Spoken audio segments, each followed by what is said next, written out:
So, after 12 amazing months, one new handheld console, and more episodes of Access TV than we care to count, that was 2012. We're minutes away from slipping into an elf onesie and getting our Christmas on, 13 minutes to be exact, which gives us just enough time to race through the year that was on PlayStation.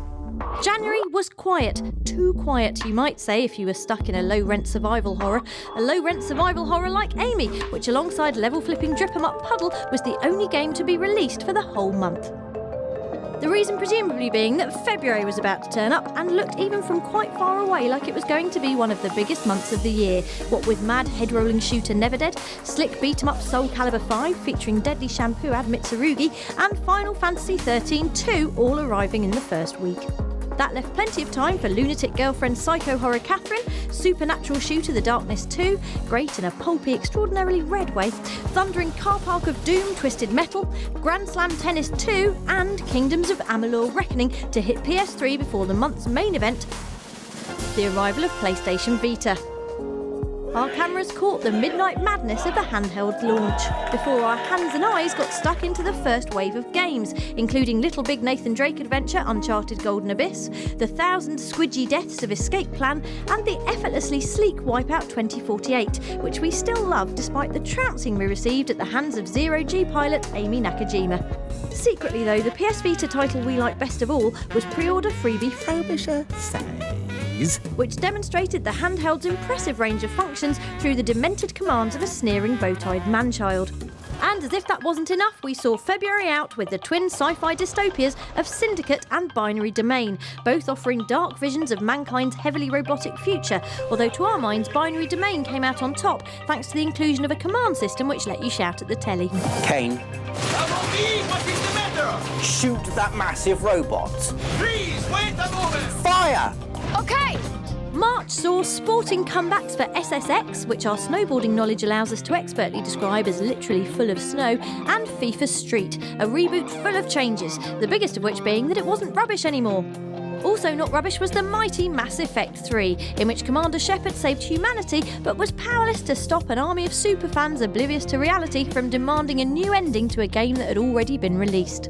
Meanwhile, PlayStation Vita went from strength to strength with the arrival of snappy army shooter Unit 13. PS3 welcomed the beautiful, understated exploration of Journey, the first of the year's many downloadable triumphs, and Ridge Racer Unbounded proved that, yes, unbounded really is a word, and that driving through walls is still really fun. We threw fireballs at the Mishima family in beat-em-up crossover Street Fighter Cross Tekken, ignored the cries of the week in Ninja Gaiden 3, and were unsettled by the ominous energy emitted by the infant version of Tiger Woods in his latest golf update. Things were improved dramatically as we rubbed shoulders with industry stars, gaming celebs, and the Saturdays at the BAFTA Game Awards. And just in case things got too glamorous, a wave of horror arrived in the form of Yakuza Dead Souls, Resident Evil Operation Raccoon City, and Silent Hill Downpour, featuring this moving moment of stabbing a naked fat guy in the showers. By the time April rolled around, we'd been waiting for grim PSN survivor I Am Alive for so long that its title had begun to seem like a first-of-the-month prank. But it finally turned up and won a place in our hearts with the ability to do surprise attacks with a rusty machete. Aww. With stabbing people fast becoming the theme of 2012, Prototype 2, very much the mutated Olympic Games of stabbing, proved to be the month's blockbuster highlight, ably assisted by UEFA Euro 2012 and the Devil May Cry HD collection. While we were busy visiting Iceland to catch up with MMO shooter Dust 514 at E-Fest and trying to fit Warwick Davis in our bag at the opening of the Harry Potter studio tour, the first instalment of one of the year's finest games crept onto PSN in the shape of The Walking Dead Chapter 1. But what we'll always remember April for is the amazing effort of Superdad Julian Hill, who belted his way through a world record 24-hour SingStar marathon in aid of Great Ormond Street Children's Hospital to say thank you for taking care of his daughter Amelia. As spring turned majestically into summer, May was spent shooting men in the balls in slow motion, thanks to the sack-popping X-ray vision of Sniper Elite V2 and the self-destructive return of the saddest cop in the world in Max Payne 3. More wholesome fun was to be had in PlayStation Move's wand-waving adventure Sorcery, and a deeper world of magic was offered in sleeper RPG hit Dragon's Dogma.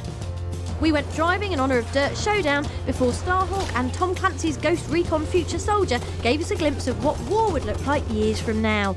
Basically invisible with lots of flying. While exclusive Doctor Who adventure The Eternity Clock didn't just go forwards in time but also backwards and for short periods also sideways.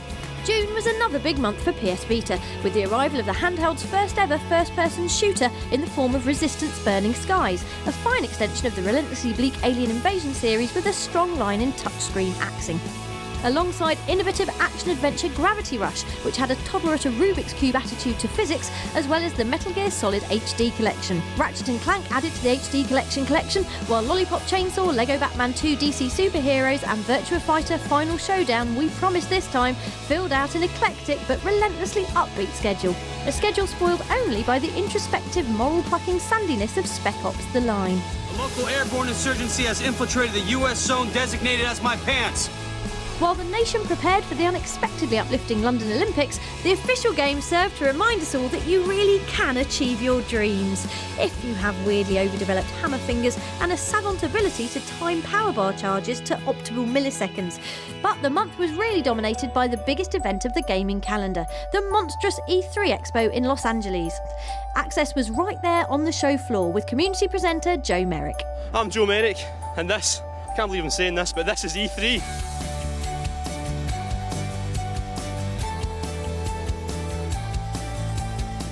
The show had many themes, bows and arrows, lens flare, flash business cards, but nothing lit the place up like twin PlayStation exclusives The Last of Us, given a thumping meme-launching on-stage demo, and Heavy Rain follow-up Beyond Two Souls, which was announced at the PlayStation conference to whoops, cheers and astonished cries at the appearance of Ellen Page, and that was just us. After all that excitement, it was probably a good thing in a way we didn't realise while we were really bored at the time that July featured just 2 significant releases, both involving a good deal of physics jiggery-pokery, gravity-flipping shooter Inversion and the new game from Portal creator Kim Swift, Quantum Conundrum, which looked unsurprisingly like Portal but a bit different. The highlight of the month was our meet with UFC hardman George St. Pierre, who took us for our very own training session and kindly didn't dislocate any of our important parts. The Georgie Gym session wasn't just a social call. GSP was involved in the combat design for open-world crime hit Sleeping Dogs, which arrived in August amid the standard claims of GTA cloning, none of which we could hear because we were too busy shredding faces on air vents, dancing on the freeway and staging impromptu sieges at doctors' surgeries. Also taking up our time was mythical hack-slash sequel Darksiders 2, which proved that death really wasn't such a bad chap after all, and Transformers Fall of Cybertron, which rather less surprisingly proved that we'd still like Optimus Prime to be our dad.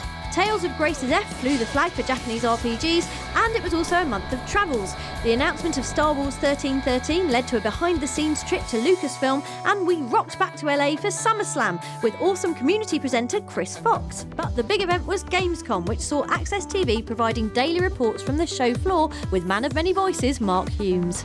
Welcome to Gamescom. Colonel, I've infiltrated Gamescom. Ha! I was joking. I've got my Gamescom pass right here. Before riding home in the name of industry charity Games Aid from Germany. Things got serious in September as the pre-Christmas crush began in earnest. FIFA 13 and PES 2013 paraded the world's best footballers on their covers as part of their annual hype-off. The surprise winner being Tokyo Jungle, the extreme Darwinism sim featuring packs of ruthless Pomeranians in post-apocalyptic Tokyo that we played instead.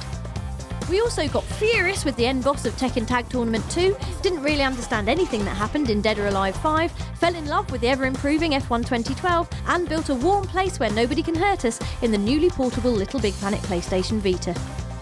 Speaking of PS Vita, we also went behind the scenes on the set of the handheld's new ad campaign, and still had time to spend hours looking for the gun that really defines us as people in Borderlands 2, before dragging community presenter Marcus Beard to the Eurogamer Expo in London. Hey Access fans, I'm your guest host Marcus Beard, and we're at Eurogamer 2012! Yay!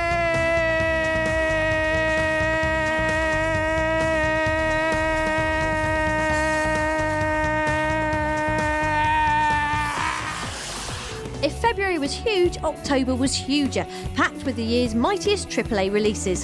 Sneaky new sci-fi adventure Dishonored tore the place up with a mix of magic, stealth and turning into fish, which made total sense even though a big part of the game was listening to a heart tell you what to do. Assassin's Creed 3 met the challenge by climbing up a tree and jumping off again, while Medal of Honor Warfighter took a stand for descriptive game titles and shooting foreigners on sight. Need for Speed Most Wanted finally made all our burnout paradise pangs disappear.